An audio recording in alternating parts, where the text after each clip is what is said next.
Friends, welcome back to our YouTube channel. तो कैसे हैं आप सभी? आई होप आप सब सही अच्छे होंगे। तो लास्ट व्लॉग में आपने देखा था कि हम भीमताल की ट्रिप करके वापस भवाली अपने रूम पे आ गए थे। तो आज सुबह सुबह मॉर्निंग में हमें होटल से चेकआउट करना था, तो हम चेकआउट करके सुबह सुबह तैयार श्यार होकर के निकल पड़े अपने नई डेस्टिनेशन के लिए। बाहर निकले तो मौसम बिल्कुल बारिश वाला हो रखा था। तो आज हम नैनीताल का टूर करने वाले हैं। नैनीताल जाएंगे सुबह सुबह। स्कूटी तो हमने कल ही वापस कर दी थी क्योंकि वनडे के लिए ही हमने रेंट पे ली थी। तो आज हमें फिर लोकल ट्रैकर देखना पड़ेगा कि हमें मिलती है या नहीं मिलती है नैनीताल तक की गाड़ी। यहाँ से नैनीताल लगभग 8-9 किलोमीटर का सफ़र था। बाहर मार्केट में आते ही हमें दिल लगा कि बारिश हो रही है, तो हमने ओपन गाड़ी तो नहीं ली रेंट पे। तो यहाँ पे एक शेयरिंग की ऐप हमको दिख रही थी, तो शेयरिंग कैब करके हम सब निकल पड़े नैनीताल की तरफ। नैनीताल उत्तराखंड का एक बहुत ही खूबसूरत हिल स्टेशन है जिसे लेक सिटी ऑफ इंडिया के नाम से भी जाना जाता है। रोडों को पार करते हुए हम पहुँच गए नैनीताल मार्केट में। नैनीताल जिसे देखते ही दिल खुश हो जाता है। पहाड़ों के बीच बसा एक खूबसूरत हिल स्टेशन अपने नैनी लेक और ब्यूटीफुल व्यूज़ के लिए जाना जाता है। नैनीताल पहुंचते ही सबसे पहले यहाँ की वाइब्स को फील किया। ठंडी हवा, पहाड़ों का मौसम और हर तरफ टूरिस्ट की चहल पहल। लेकिन हमारे सफ़र का सबसे ख़ास हिस्सा अभी बाकी था। पहाड़ों से घिरी हुई नैनी लेक इस जगह की सबसे बड़ी पहचान है। लेक का शेप आँख जैसा माना जाता है और इसी वजह से नैनीताल का नाम नैनी लेक से जुड़ा है। यहाँ का ठंडा और प्लीजेंट वेदर, हरी भरी पहाड़ियाँ, ब्यूटीफुल व्यू पॉइंट्स और शांत एनवायरनमेंट टूरिस्ट को अपनी तरफ अट्रैक्ट करते हैं। नैनीताल की एक ख़ास बात यह है कि यहाँ नेचर और स्पिरिचुअलिटी दोनों का ब्यूटीफुल कॉम्बिनेशन देखने को मिलता है। और आप लोग जो भी नैनीताल आए होंगे या फ़ोटोज़ वीडियोज़ में देखा होगा तो आपने नोट किया होगा कि यहाँ के जो घर हैं उनकी छतें अक्सर ढलान वाली स्लैंट होती हैं। इसके पीछे एक प्रैक्टिकल रीज़न ये है कि जब यहाँ पे स्नोफॉल होता है, बारिश होती है, तो जो स्लैंटिंग रूफ़ होती हैं, रूफ टॉप्स होते हैं, जो ढलान वाली छत होती है, वहाँ पे पानी और बर्फ़ जमा नहीं होती है बल्कि नीचे स्लाइड होकर निकल जाती है। तो मॉल रोड घूमने के बाद यहाँ अंग्रेज़ों के ज़माने की जो सारी बिल्डिंग्स हैं ये सब दिख रही हैं। इनको देखने के बाद फिर सबसे पहले हम ब्रेकफ़ास्ट करने के लिए गए। यहाँ पे ब्रेकफ़ास्ट के ज़्यादा ऑप्शन थे नहीं सुबह सुबह के टाइम पे, केवल पराठा वगैरह ही था और सैंडविचेस वगैरह अवेलेबल थे। तो क्राउड इतना ज़्यादा था कि वेटिंग बहुत ज़्यादा थी और हमें आधा 1 घंटा लगभग ब्रेकफ़ास्ट के लिए वेट करना पड़ा। फिर ब्रेकफ़ास्ट करने के बाद हम लेक के किनारे फिर से पहुँच गए। हमने सोचा कि नैनीताल आए हैं और बोटिंग ना हो, ऐसा हो सकता है, तो हम चले गए फिर बोटिंग करने लेक में।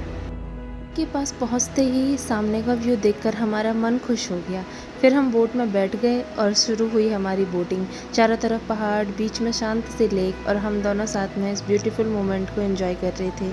और हमारे साथ थे ये भैया जो इस मोमेंट को और ख़ास बना रहे थे। ये हर पॉइंट पे हमें बता रहे थे नैनीताल के बारे में, जानकारी दे रहे थे, यहाँ के मंदिरों के बारे में, यहाँ के टूरिज़्म के बारे में। हमको सारी डिटेल्स भैया बता रहे थे कि पहले कैसा यहाँ का नेचर था, एनवायरनमेंट था, कैसे यहाँ के लोग थे और अब क्या क्या चीज़ें यहाँ पे बदल चुकी हैं।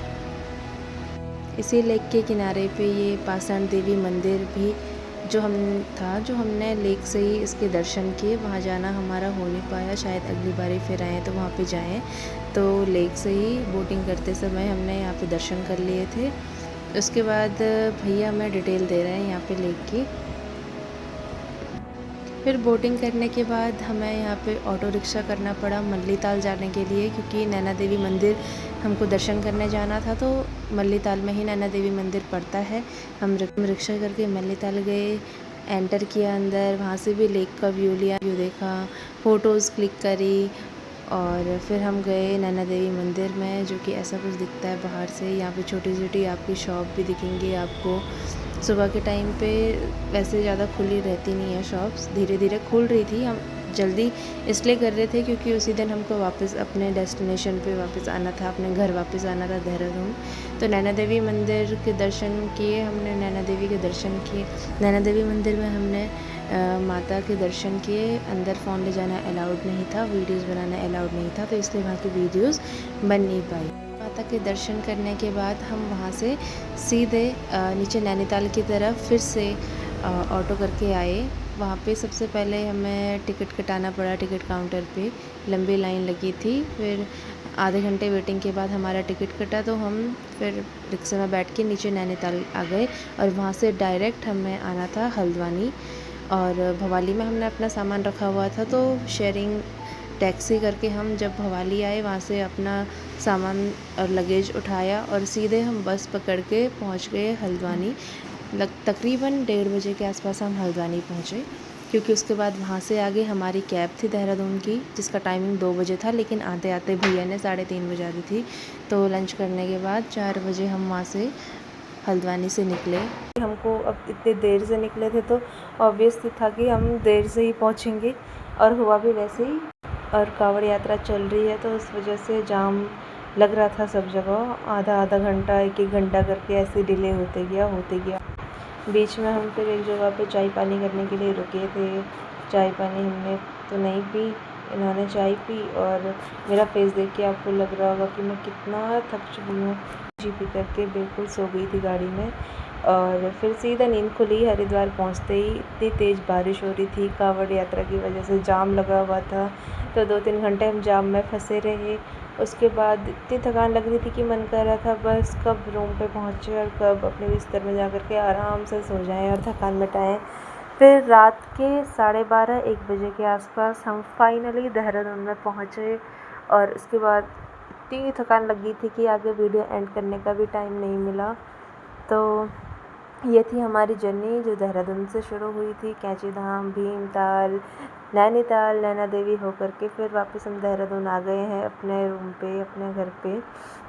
तो अगर आपको ये व्लॉग पसंद आया होगा तो इसे लाइक करना, शेयर करना, कमेंट करना और चैनल को सब्सक्राइब करना मत भूलना। तब तक के लिए जय नीम करोली बाबा, जय देवभूमि, जय उत्तराखंड। Thank you.